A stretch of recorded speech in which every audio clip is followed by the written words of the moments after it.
ورنہ ہم خود کارروائی کر کے انہیں انصاف کے کٹہرے میں لائیں گے۔ کھلی دھمکی ہے تمام مسلم ممالک کو جن جن کے پاس حماس کا کوئی رہنما موجود ہے یا حماس کے لیے ان کے پاس کوئی حمایت موجود ہے، ان تمام کے لیے یہ دھمکی دے رہے ہیں کہ اگر آپ لوگوں نے حماس کی حمایت ختم نہیں کی تو ہم آپ کے اوپر حملہ کر دیں گے، آپ کو تباہ و برباد کر دیں گے۔ اب یہ دیکھیں، یہ جو امریکہ اور یہ اسرائیل کی جو نکسس ہے، اسرائیل کے بارے میں تو میں نے کہا ہوا ہے کہ اسرائیل جو ہے وہ پروکسی ہے امریکہ کی، جو امریکہ چاہتا ہے وہی اسرائیل کرتا ہے۔ تو ہمیں ان دونوں کو الگ الگ کر کے نہیں دیکھنا چاہیے۔ اب آپ نے تمام تر اپنے دولت کے دروازے جو ہیں وہ ڈونلڈ ٹرمپ کے دورے کے دوران لا کے ان کے قدموں پر ڈال دیے تھے، اپنی اتنی مہنگی جہاز جو ہے وہ اس کے حوالے کر دیے، تحفے میں دے دیا، اور آپ کو کیا کیا اس نے؟ آپ کے سر پر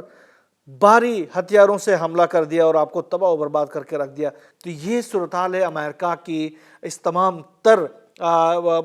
جو اسرائیل کو کی سہولت کاری کرنے میں، ان تمام رہنماؤں کو شہید کرنے میں، اس اسلامک ورلڈ کے اوپر حملے کرنے میں۔ لہٰذا مسلم امت کو یہ ضرور دیکھنا چاہیے کہ امریکہ جو ہے وہ مذاکرات کے قابل نہیں ہے، امریکہ جو ہے معاملات کے قابل نہیں ہے، امریکہ جو ہے وہ اس وقت پپٹ بنا ہوا ہے اسرائیل کا، اور اسرائیل امریکہ کا پپٹ بنا ہوا ہے۔ یہ دونوں مل کر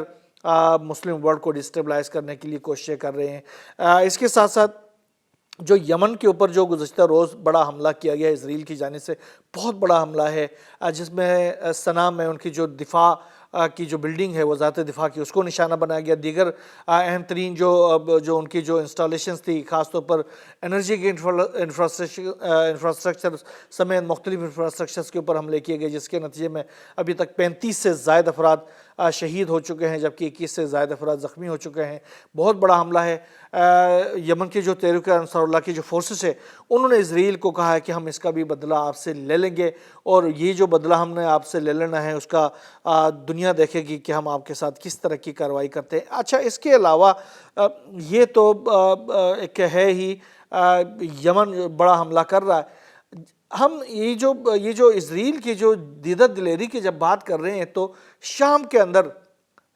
ابھی تک ہم تو یہ کہہ رہے ہیں نا کہ ترکی جو ہے وہ اس تمام تر اسرائیل کی جو کارروائیاں ہیں، اسرائیل کے حملوں میں محفوظ رہا ہے۔ نہیں، ایسا کوئی کچھ نہیں ہے۔ اسرائیل نے بہت بڑے حملے کیے ہیں شام کے اندر ترکی کے انسٹالیشنز کے اوپر۔ یہ جو لازکیہ کے اوپر جو حملے کیے گئے گزشتے دنوں میں، وہاں پر ترکی کے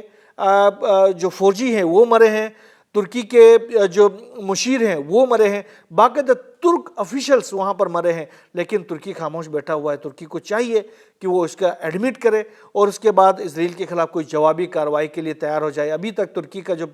جو رویہ ہے اس حوالے سے وہ منافقانہ رہا ہے، کیونکہ انہوں نے اس سارے عرصے کے دوران اسرائیل کے ساتھ اپنے تعلقات جاری رکھے، اپنے تجارت کو جاری رکھا، اپنے جو بندرگاہوں کو ان کے حوالے کے رکھا، ان کے جو جہاز تھے وہ ترکی کے بندرگاہوں کو استعمال کرتے رہے، ترکی سے سٹیل جاتا رہا جس سے وہ اسلحہ بنا کر انہی فلسطینیوں کے اوپر، انہی شامیوں کے اوپر، انہی یمنیوں کے اوپر، انہی ایرانیوں کے اوپر حملے کرتے رہے، اور ترکی ان کے ساتھ تجارت جاری رکھے ہوئے ہے۔ ابھی بھی انہوں نے گو کہ یہ بتایا تو ہے کہ ہم نے ان کے ساتھ تجارت ختم کر دی ہے، ان کے اپنی جو فضائی حدود استعمال کرنے کی جو اجازت دی ہوئی تھی وہ ختم کر دی ہے، لیکن حقیقت یہ ہے کہ یہ تمام تر چیزیں ابھی بھی جاری ہیں، اور اسرائیل نے اب لازکیہ کے اندر جو حملے کیے ہیں اس میں ترکی کے آفیشل، ترکی کے ملٹری کے پرسنلز وہاں پر شہید ہو گئے ہیں۔ اب ترکی کو کھل کر اس اسرائیل کے خلاف سامنے آنا چاہیے اور اپنا کردار ادا کرنا چاہیے اس تمام تر صورتحال کے اوپر۔ ایک بڑی خبر اب فرانس سے سامنے آ رہی ہے، جہاں پر ایک تو گزشتہ دنوں جس طریقے سے وہاں پر جو وزیر اعظم تھے ان کے خلاف عدم اعتماد کی تحریک کامیاب ہو گئی، اس کے بعد سے نیا وزیر اعظم اپنے پہلے دن سے ہی وہاں پر مشکلات کا شکار ہے۔ وہاں پر جو عوام کی ایک بہت بڑی تعداد ہے وہ باہر نکلی ہے، جو ٹیکس کے جو معاملات ہیں، ٹیکسوں کے جو زائد ٹیکسوں کے خلاف وہاں پر احتجاج کر رہے ہیں، اور سب کچھ روک دو کے نام سے ایک تحریک کا آغاز کیا گیا ہے، جس کے تحت ہزاروں لوگ فرانس بھر میں باہر نکل آئے ہیں میکرون کے خلاف، اور یہ جو ان کے جو نئے وزیر اعظم ہے ان کے خلاف باقاعدہ طور پر ملک بھر میں مظاہرے پھوٹ پڑے ہیں۔ ان جو گورنمنٹ جو بلڈنگس ہیں ان کے اوپر انہوں نے احتجاج کر کے ان کے اوپر قبضے کرنا شروع کر دیا، ان کو جلانا شروع کر دیا ہے، اور یہ بالکل ایک طرح سے نیپال والی صورتحال وہاں پر اسی طرح کی ایک صورتحال وہاں پر پنپ رہی ہے۔ وجہ اس کے پیچھے جو مجھے لگ رہا ہے کہ فرانس جو ہے وہ ابھی امریکہ کے اندر، نیو یارک کے اندر جو فلسطین کی 2 ریاستی حل کے حوالے سے جو سعودی عرب کے ساتھ مل کر ایک اجلاس جو ایک کانفرنس منعقد کرنے والے ہیں، تو اس کے اوپر امریکہ کی ریزنٹمنٹ کافی زیادہ ہے۔ مجھے یہ لگ رہا ہے کہ فرانس کو سبق سکھانے کا پلان کیا گیا ہے تاکہ وہ یہ جو فلسطین یا فلسطینی ریاست کی بات کر رہا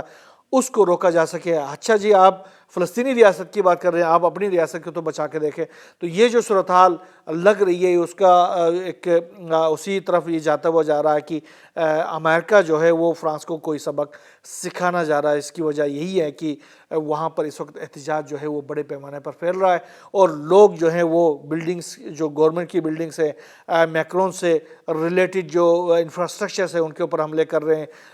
جلاؤ گراؤ کی ایک صورتحال پیدا ہو گئی ہے۔ لا اینڈ آرڈر جو ہے وہ بہت تیزی کے ساتھ فرانس بھر میں خراب ہو رہا ہے۔ بہرحال جو بھی نئی ڈیولپمنٹ اس تمام صورتحال سے بھی سامنے آئے گی، انشاءاللہ ہم آپ سے شیئر کرتے رہیں گے۔ یہاں وسط رہیں۔ اللہ حافظ۔